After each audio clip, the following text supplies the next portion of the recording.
Bonjour à tous et bienvenue dans cette partie de la formation. Dans cette partie, nous allons procéder à la mise en place de notre projet. Donc, ce que nous allons faire, j'irai au niveau de l'arborescence de fichiers. Je vous invite à le faire également et à aller à l'emplacement précis de votre ordinateur où vous souhaitez sauvegarder vos fichiers.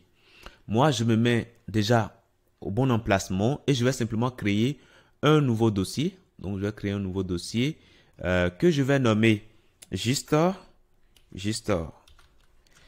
Et une fois que ça c'est bon, je peux directement l'ouvrir avec mon éditeur de code. Mais bien avant cela, je vais prendre ici les ressources. Donc, je vous ai fourni des ressources. En tout cas, pour ceux qui ont droit aux ressources, vous avez ça directement au niveau de la section. OK? Donc, vous prenez les ressources, vous allez trouver tout simplement image au pluriel comme ça. Donc, vous copiez simplement le dossier, CTRL-C pour copier le dossier. Et nous allons simplement ramener le dossier ici. CTRL-V pour coller, tout simplement. Une fois que ça c'est bon, on peut directement ouvrir notre dossier en faisant un clic droit à l'intérieur. On peut faire afficher plus et puis on va choisir ici notre éditeur de code, tout simplement. OK? Moi, je vais choisir l'éditeur de code Visual Studio Code et c'est ce que je vais utiliser dans ce projet. Mais notez que vous n'êtes pas obligé d'utiliser le même éditeur que moi. Si vous êtes déjà à l'aise avec d'autres éditeurs de code, par exemple Atom ou bien Sublime Text par exemple, bref, vous êtes totalement libre d'utiliser l'éditeur de code avec lequel vous êtes déjà à l'aise. Donc, dans cette partie, j'ai mon projet qui est ouvert avec l'éditeur de code. Je vais créer maintenant un dossier en venant sur l'icône que j'ai ici. Je vais créer un dossier qui va s'appeler Asset. Alors, comme on aura beaucoup de fichiers statiques, l'idéal, c'est de les ranger tous dans un seul dossier. Comme ça nous facilite la tâche. Après, lorsqu'on a besoin de fichiers statiques, on sait où aller. Donc, une fois que ce dossier est créé, je vais prendre le dossier image, je viens dessus, je clique et puis je prends. Vous voyez, je peux tirer en fait, je peux ramener ça dans Asset. Et là, c'est bon, c'est rentré dans Asset. Donc, désormais, si je reviens ici, vous voyez que je ne vois plus Image ici, mais quand je rentre dedans, j'ai désormais Image à l'intérieur de Asset. Donc, c'est bon, je vais continuer. Au niveau de Asset, je sais que plus tard, j'aurai besoin des fichiers CSS pour styler mon site, pour designer tout ça. Donc, du coup, je vais venir au niveau de Asset ici. Vous voyez que quand je fais dessus, ça souligne. Je vais cliquer sur créer un nouveau dossier. Je vais créer alors un dossier qui va s'appeler CSS, tout simplement. Et je vais encore revenir sur Asset. Donc, chaque fois que vous voulez créer quelque chose dans Asset, il faut d'abord venir sur Asset, sinon vous risquez de créer le dossier à un mauvais endroit. Et ça, c'est pas bien. Donc, je viens toujours sur Asset à chaque fois. Et là, je vais créer un autre dossier qui va s'appeler JS. Là, c'est bon. Donc, pour l'instant, si on vient là, vous voyez qu'on a bien les trois dossiers qu'on a créés tout à l'heure. Voilà, les deux dossiers, pardon, supplémentaires. Ça, c'est bon. Maintenant, nous allons créer le fichier racine. OK, le fichier le fichier dans lequel nous allons coder notre site. Donc, je vais venir sur l'icône ici, mais notez bien entendu que j'ai plus cliqué sur Asset parce que là, je ne veux pas créer le fichier à l'intérieur de Asset. Je veux le créer dans Gstor. Donc, je vais sur Gstor, ici, le nom du dossier, et je viens sur fichier ici. Et là, je peux créer mon fichier qui va s'appeler index.html. Alors, par convention, on met index.html, mais notez que vous pouvez mettre, je sais pas, accueil.html, ou vous pouvez mettre contact.html. Bref, vous êtes totalement libre de mettre le nom. Mais notez que par convention, la page d'accueil, on met simplement index. Je vous recommande de le faire également. Donc, une fois que ça c'est fait, normalement, si on vient ici, vous voyez que les fichiers qu'on crée de l'autre côté, ça se crée directement ici. Donc, du coup, voilà, je n'ai rien à vous dire là.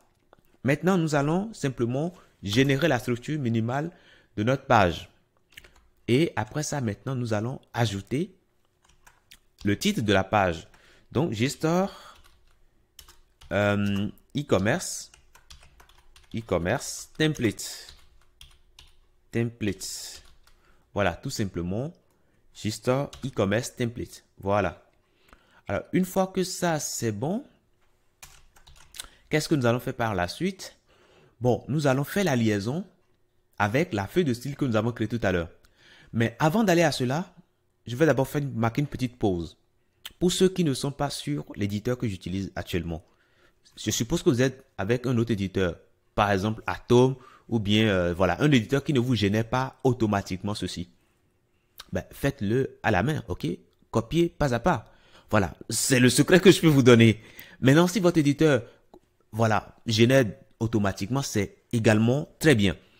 Maintenant, après, il y a également, comment on appelle, une extension qui s'appelle Emits, qui est déjà intégrée par défaut à VS Code, et c'est pourquoi nous avons ce code qui est généré automatiquement. Mais sinon, vous pouvez l'installer si vous êtes sur d'autres éditeurs de code. Vous pouvez chercher si vous avez la version de Emit pour votre éditeur. Et dans ce cas, cherchez, installez, et puis vous pouvez l'utiliser et pouvoir générer du code très rapidement, tel que je viens de le faire tout à l'heure. Donc ça, c'était une parenthèse. Deuxième parenthèse, cette ligne que nous avons ici, c'est une ligne très importante. Donc si votre éditeur de code ne vous génère pas cela automatiquement, alors pensez-y à le faire. OK? Puisque, comme je vous ai dit dans la partie de présentation, le site que nous allons créer sera responsive. Donc, ça va s'adapter aux tailles, enfin, aux différentes tailles d'écran à travers lesquelles on va chercher à visualiser notre template. Et du coup, il est important dans ce cas-là de mettre ceci. Sinon, oui, ce qu'on fera au niveau du responsive ne marchera pas. Donc, j'insiste beaucoup sur ce fait-là. Parce que si vous ne le faites pas, après, oui, vous aurez des problèmes. Donc, ça, c'est bon. Maintenant, nous allons faire la liaison avec notre feuille de style. Parce que là, c'est la page qui sera affichée en le HTML. Donc, on fera la liaison directement en mettant link.css. Et là, bah, ça me demande le nom du fichier. Alors, comme mon fichier se trouve dans un dossier qui s'appelle Assets, ben, je commence par dire qu'il faut aller dans Assets. Et après ça, ben, qu'il faut aller dans CSS. Après ça, qu'il faut prendre le fichier style. Je ne sais pas si j'ai créé ce fichier. Non, je ne sais pas. Non, je n'ai pas créé. Vous vous rappelez, j'ai créé le dossier seulement et puis je me suis arrêté là-dessus. Ben, c'est bien de le créer en même temps. Donc, je mettais alors style au pluriel .css. Voilà. Donc, ça, c'est bon. Donc, désormais, je pourrais alors continuer par mettre ma liaison et dire, voilà, je veux lier cette feuille de style-là à ma page index.html. Donc, ça, c'est bon. Maintenant, pour tester si la liaison s'est bien passée, nous allons créer un élément H1 et nous allons mettre hello world comme ça. Alors, une fois que ça c'est fait, nous allons simplement lancer notre page. Alors, vous pouvez lancer directement dans n'importe quel navigateur, il n'y a pas de problème là-dessus. Sauf que moi, dans cette vidéo, moi, je vais simplement utiliser un serveur de développement qui s'appelle FiveServer, que vous pouvez retrouver sur l'éditeur Visual Studio Code. Donc, si vous ne l'avez pas, je vous invite à venir au niveau du logo extension ici. Ok, vous venez sur le logo et vous cherchez tout simplement FiveServer comme ça. Ok, moi, vous voyez que ça s'affiche déjà pour moi ici. Ok, FiveServer.